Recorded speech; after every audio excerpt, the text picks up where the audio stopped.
Situasi terbaru setelah tragedi Arema versus Persebaya pada Sabtu 1 Oktober tampak dari Stadion Kanjuruhan dan Rumah Sakit Wafa Kepanjen, Malang.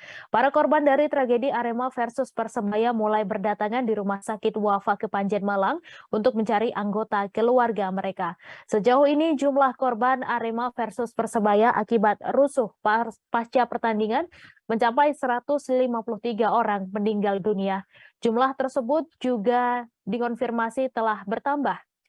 Jumlah korban meninggal dunia masih bisa bertambah sebab saat ini sebanyak 180 orang masih dalam perawatan. Dari pantauan suryamalang.com, para korban tragedi Arema versus Persebaya banyak dirawat di Rumah Sakit Wafa Kepanjen, Malang.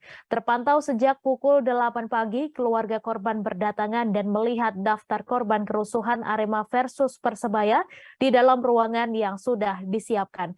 Para keluarga korban tampak dengan seksama melihat satu persatu nama yang tercantum dalam kertas yang diprint dan ditempel di atas meja. Seorang wanita paruh baya dengan mata sembab tampak mendatangi rumah sakit dan mengaku mencari informasi mengenai keluarganya.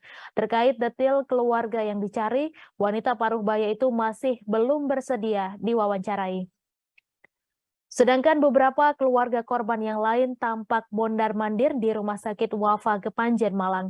Sementara itu, situasi di depan Stadion Kanjuruhan pagi ini terpantau padat karena banyak warga yang datang ingin melihat tempat kejadian. Kendati demikian, stadion sudah ditutup, namun warga masih bisa berlalu lalang di depan dan sekitar Kanjuruhan. Tampak juga garis polisi dipasang di bekas lokasi sisa pembakaran, termasuk sebuah mobil putih terbalik dan hangus.